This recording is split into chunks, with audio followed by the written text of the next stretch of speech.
亲爱的朋友们，欢迎来到微光夜读。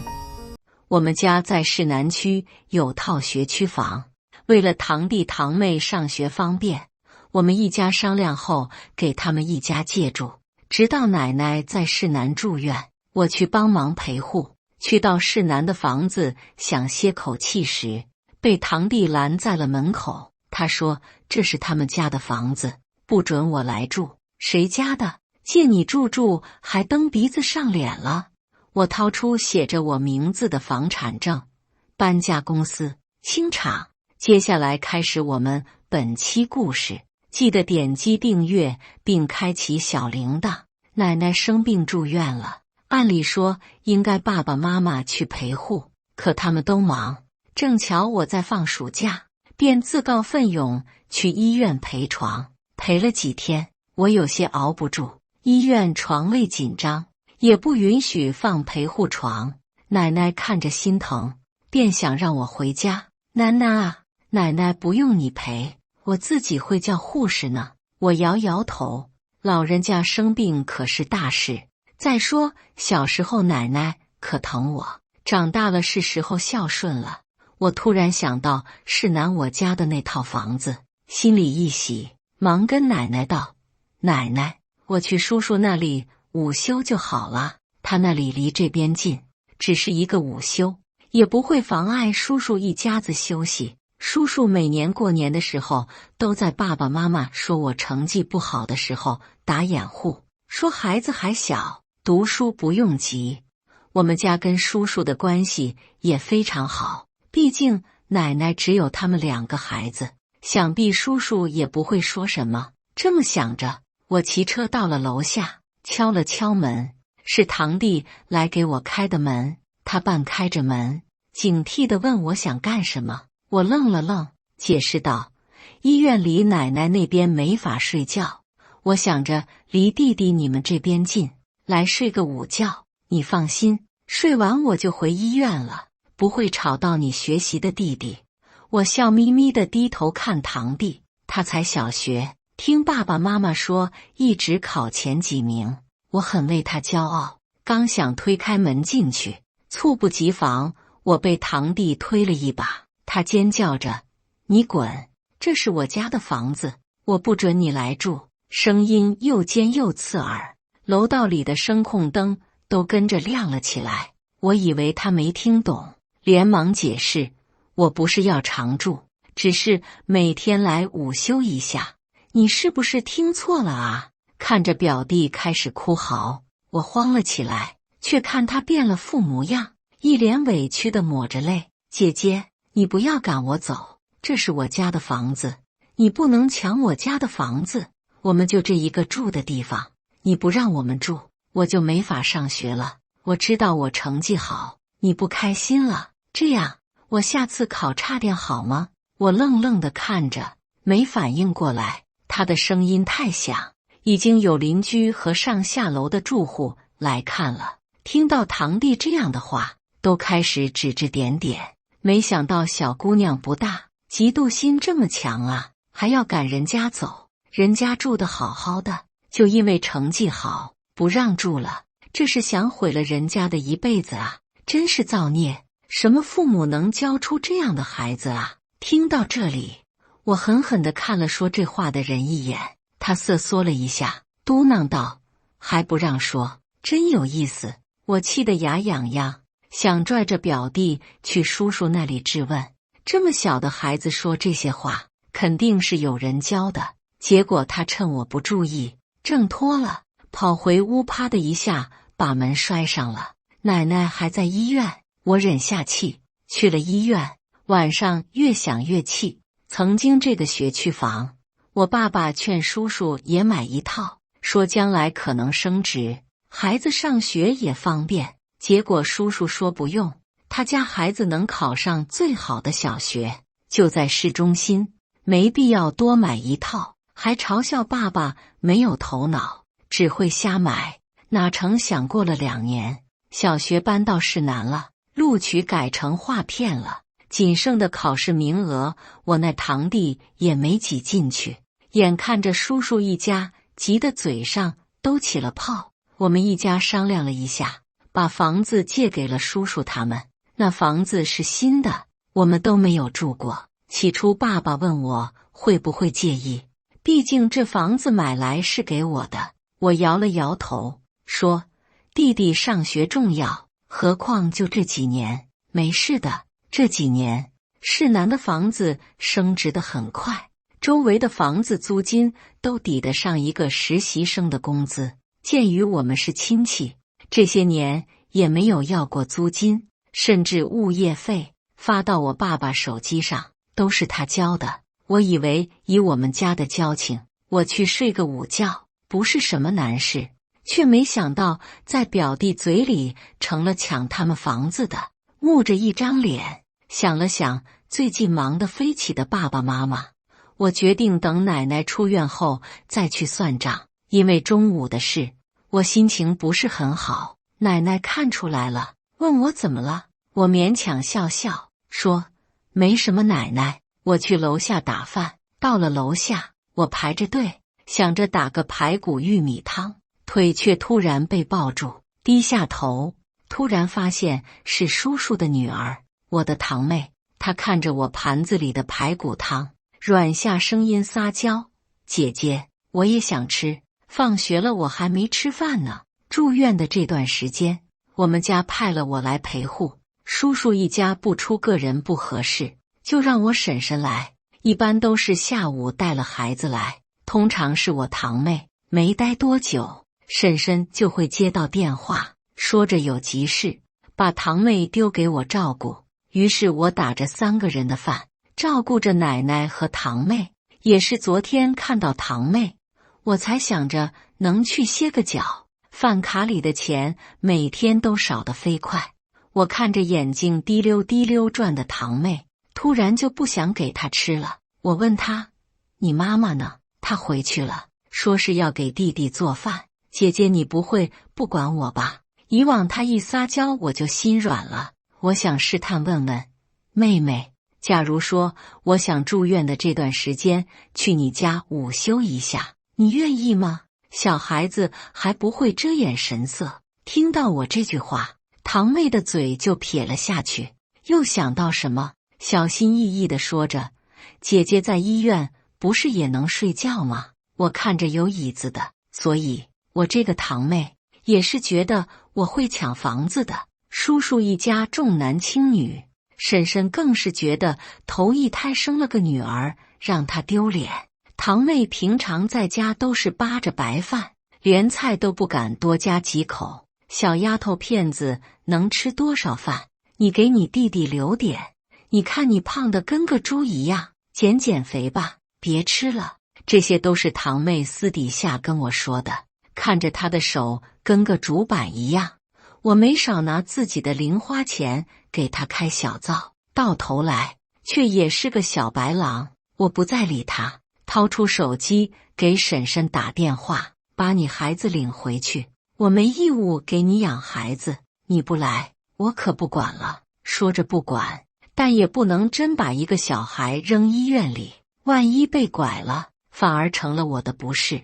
等到婶婶姗姗来迟，我一脸冷漠地抬了抬脸：诺，你家孩子在那儿。婶婶没吭声，堂妹倒是像有底气了一样，大声指着我说：你以为每天那顿饭打发我就够了吗？还想来我家睡？我家现在可贵了，你想来也得交租金，每天拿着零花钱跟我炫耀，明明有很多钱，却只带我吃那1、2个菜，真是抠门死了。让你照顾我，是你得了好处，爸爸妈妈都跟我们说了，你成绩不好，想来也没办法接手公司，我们学好了，以后接手公司，钱都是我们的，以后你们家得靠我们养老呢。我脑子嗡的一下，吃那1、2个菜是因为我发现点多了吃不完，防止浪费，算好了饭量点的，却成了我抠门。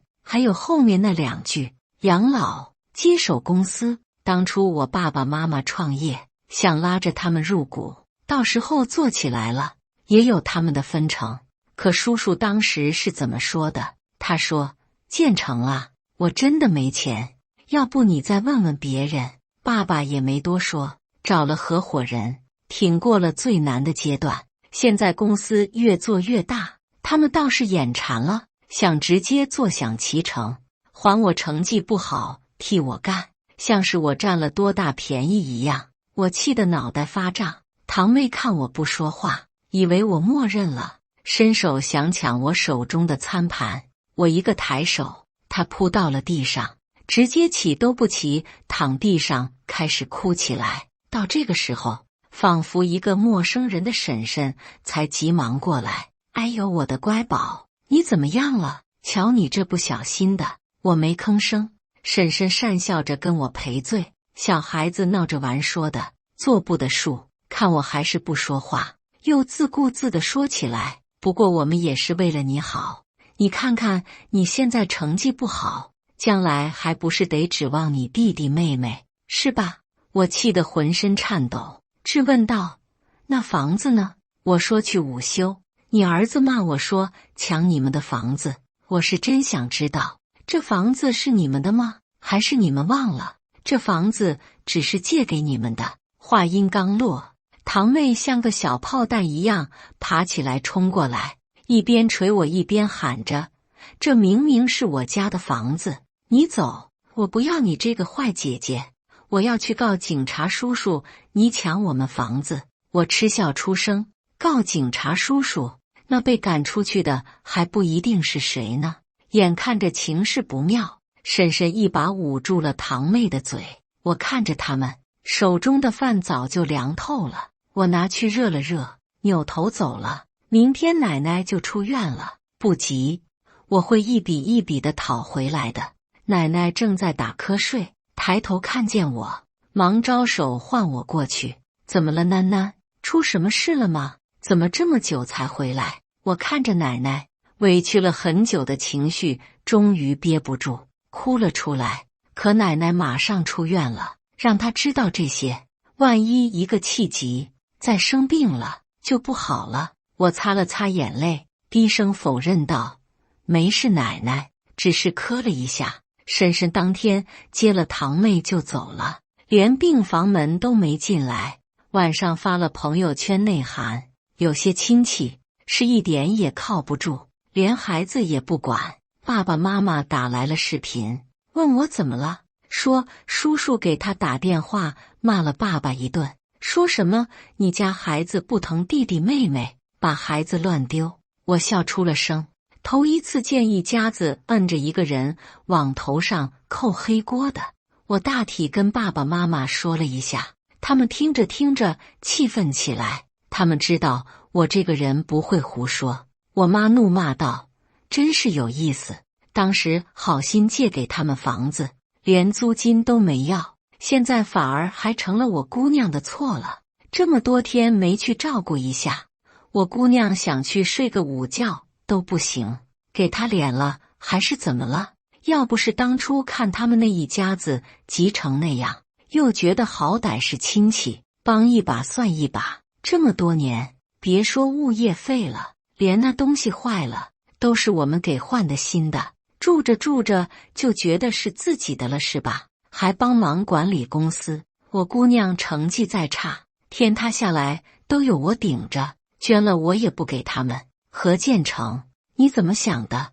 你要是偏向那一家子，我跟你离婚。我扑哧笑出声，看着爸爸在那边求饶，清了清嗓子：“爸爸妈妈，我想把那套房子要回来。”第二天，等奶奶回了家，我爸爸就给叔叔打了电话，说尽快搬出去。叔叔没说什么话，只是扭头把我们都拉黑了。爸爸在家里气得上了火，但是想着我受了这么大的委屈，这亲戚不要也罢。只是没想到的是，白眼狼就是白眼狼，惯会倒打一耙。我和爸爸去收回房子的时候，他找来了家里的长辈，单单没告诉奶奶。叔叔一家子坐在地上，看着我们来了，开始干嚎：“造孽啊！亲哥哥来抢弟弟房子啊！活不下去了啊！可怜我这孩子这么小，赶出去连学也没法上啊！家门口开着，围观的邻居看到我眼前一亮，指着我说道：“哎，这不是前几天来抢弟弟房子住的小姑娘吗？”爸爸气得上前：“这房子是借给你让孩子上学的，可你却连我女儿睡个午觉都不让，还说这房子是你自己的，户口本上写你名了吗？”叔叔爬起来，看着爸爸问：“建成，你真要这么绝吗？”旁边围观的人开始附和：“是啊，亲兄弟何必闹成这样呢？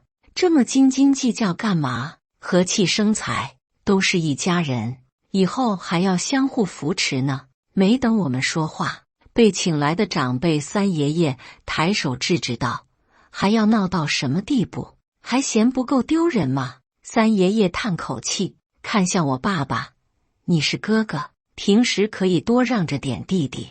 你这些年也发达了，不差这套房子，就让给你弟弟住吧。”我不服气，也不是不让他们住，只是他们太过欺人太甚。明明是我家的房子，却连门都不让我进，天底下哪有这样的道理？我刚想开口，三爷爷一巴掌甩了过来，狠狠拍在了我胳膊上。小丫头片子，插什么话？要不是你斤斤计较，也不会闹成这样。现在你可满意了，还不向你叔叔他们道歉？我不敢置信地看着三爷爷，爸爸把我护在身后：“叔，您过分了，我女儿没错，您怎么这么偏心？”我看了看对面叔叔一家子趾高气扬的嘴脸，心彻底凉了下来。这个三爷爷一直看不上我是个女孩，话里话外暗示着我爸爸再生个儿子，只不过我爸爸没有这种思想，还心疼妈妈生我的苦，说就要我一个。现在被他们逮到了机会，倒是抓着不放了。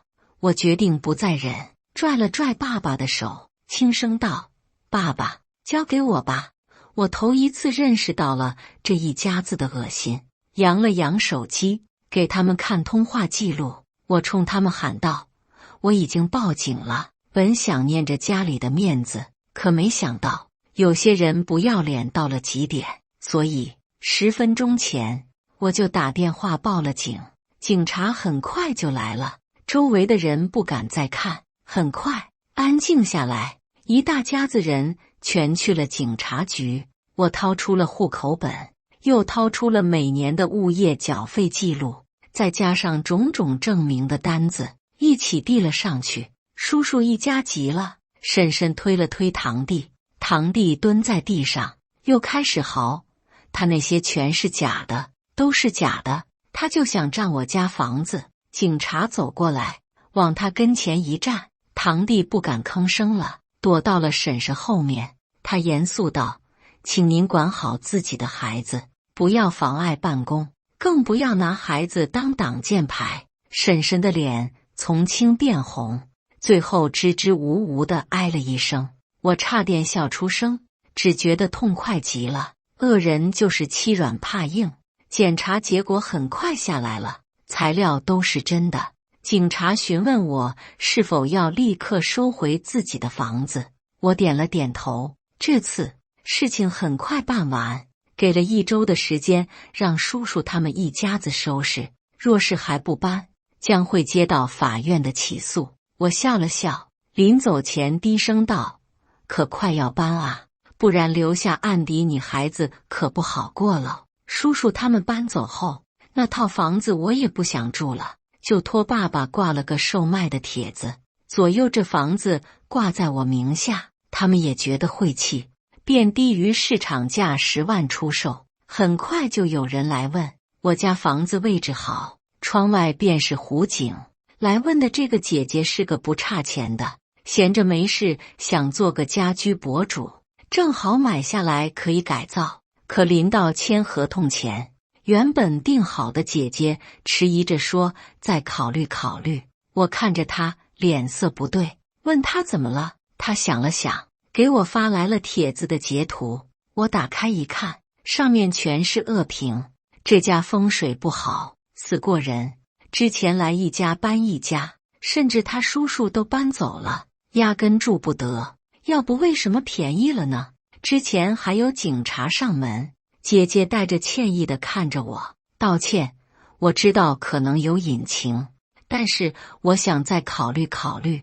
我气得头疼，也只能勉强自己保持冷静，送走了姐姐。靠网络来败坏名声是吧？很不凑巧，我自己经营着一个账号，平常就是发自己画的画，但也是小有名气。想了想，我把事情所有的经过一五一十的发在了网上，引用了帖子。我说的都是真的，身正不怕影子斜，相信网友不会看错，并再次报了警，找好了律师。警察再次到了，也是很无奈，最终查出来所有的评论都是叔叔找人发的。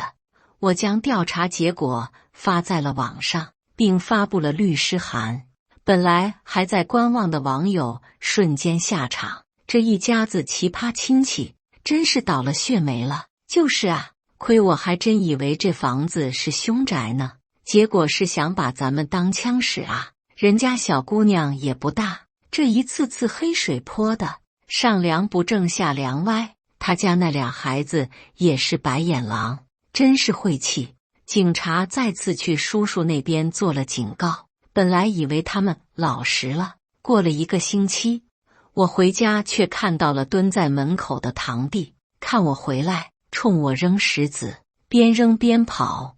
你别得意，我妈妈说了，等我好好上学，将来一定有出息，才看不上你家的仨瓜俩枣。你家等着破产吧，好好上学是吗？可是他的入学名额可是占了我家的学区房名额啊！我这个堂弟小聪明是有，但是不自律，全靠着从小到大老师逼着学，才能维持着成绩。一旦没人管，成绩立刻下跌。当初他贪玩，家长会不敢让父母去，便求我找借口去开。当时老师开完，单独留下了我，跟我说：“你是他的姐姐是吗？你家孩子要拿2份精力看着，才能学习，要培养孩子自律啊！光靠老师抓是不行的。你看，这次我没抓，他就不学了，退步了这么多。这是个新来的老师，正是年轻还揣着理想的时候，愿意管，有着精力，却也是发愁。我不好意思极了，陪笑着点头说回去教育。回去问堂弟怎么回事，可堂弟却说：哎呀姐姐，你烦不烦？都是老师瞎说的，我心里有数。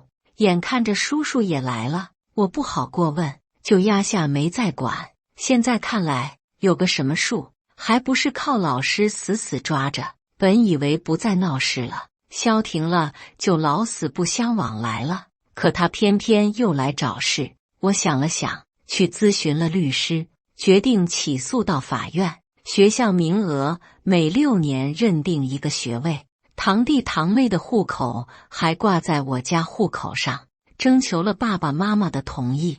我找了专业人士帮忙，迁出户口，整理了一系列资料，向学校举报。这是在我们当地闹得很大，很多人也在关注着后续，甚至堂弟堂妹的一系列举动都被盯着，也就被查出了校园霸凌的事件。听到他们校园霸凌的事，我还特意多问了一句：是真的吗？才小学就欺负同学吗？后来才得知，堂弟仗着我爸爸开公司，看谁不顺眼就上去打架，人家还手他就大喊：我叔叔有钱，你敢还手我打到你进医院我都没事，你信不信？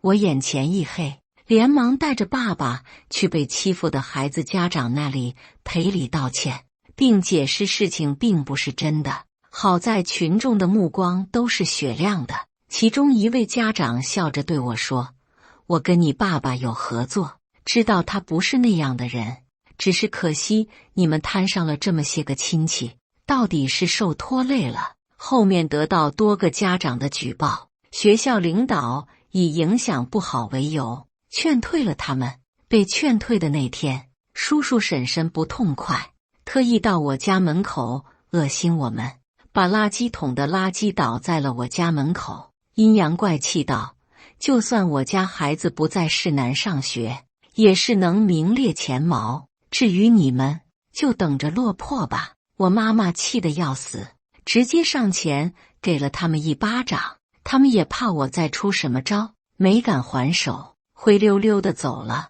直到他们走了，我妈还在骂：丧尽天良的玩意，纸到底包不住火。奶奶在闹出学校的事后都知道了，找爸爸了解了详情后，以母亲的名义把我爸爸和叔叔一家叫到了他家。我到了门口，犹豫着不敢进，奶奶开门，一如既往地对我说：进来啊，囡囡，站门口干什么？我定下了心，嘴角扬起了笑容。叔叔看到我，撇了撇嘴：妈，你把这死丫头叫过来干嘛？你是不知道，她竟然还报警抓我们，连你孙子都被搞得没学上了。还没说完，奶奶一拐杖敲了上去，怒斥道：住口！喘了喘气，奶奶失望地看着叔叔他们：你哥哥一家待你不薄，甚至连房子都给你住，还安排好了2个孩子上学，你到底是哪里不满意？要这样作践你哥哥他们一家？堂弟不服气的嘟囔：是他要来抢房子的，不然才不会这样。奶奶更气了，声音大了许多，指着叔叔骂：我这老婆子住院，你们一家子没个来的，就是囡囡看不过去，自告奋勇来照顾我，你们觉得没脸，就带着个孩子走个过场，临了还把孩子丢给囡囡。你们以为我不知道吗？是我让囡囡去你们那里午休的，怎么还是我错了不成？我从没见奶奶发过火，今天是头一次，却是为了护着我们。我眼前一热，揉了揉眼睛，婶婶却爆发了：我看你就是偏心，什么好的都给他们，可如果真的偏心，奶奶不会每年都给堂弟堂妹攒着压岁钱，也不会在看着我爸爸时叹着气说多帮衬着你弟弟点。说到底，老人家想着一家子和和睦睦，只是不给他机会。奶奶看起来更老了，挥挥手道：你走吧，我就当没你这个儿子。叔叔什么话也没说，带着老婆孩子直接走了，看着也未曾有过悔改。我看了看奶奶，奶奶过来摸了摸我的头：委屈你了，囡囡。我笑了笑：没事的，我已经都找回来了。后来听爸爸说，叔叔他们去了市北，还扬言学校不重要，有脑子才重要。学校的确不是关键，可对于我堂弟堂妹这种不自律的人来说，学校的环境就显得至关重要了。倘若大家都不学呢，他们还会学吗？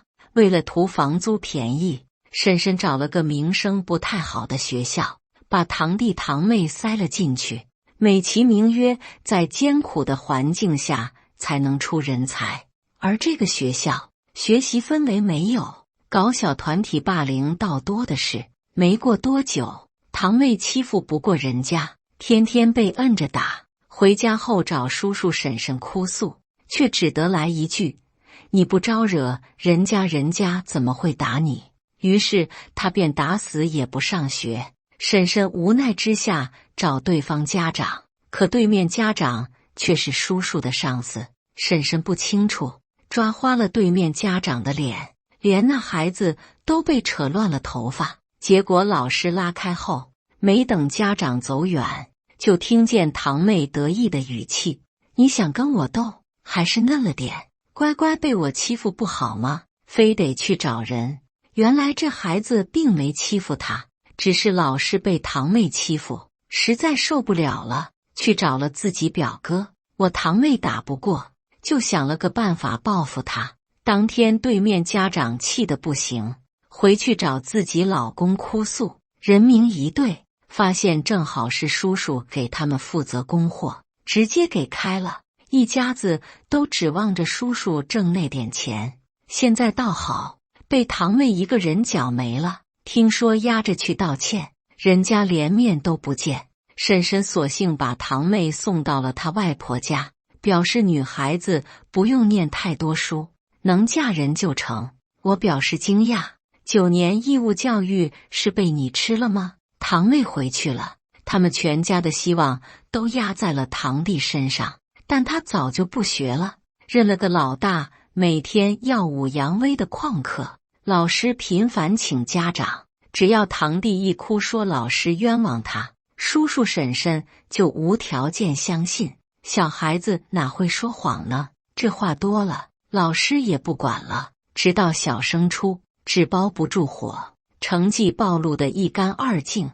本来我是没再关注的，可这堂弟想起来我帮忙开过家长会，便跑过来想让我去帮他说点好话。堂弟信誓旦旦地跟我说：“姐姐，你帮我这一次，我一定记你的好。”我不想理会，他却缠了我3、4天。我不耐烦道：“你不是认了个老大吗？你找他，找我干什么？”他眼前一亮，顿时跑走了。但我知道他认的那个老大更是天生的坏种，父母管不了了，就花点钱任他自生自灭，找他想办法，只会是自取灭亡。叔叔婶婶一直觉得自己的孩子是人中龙凤。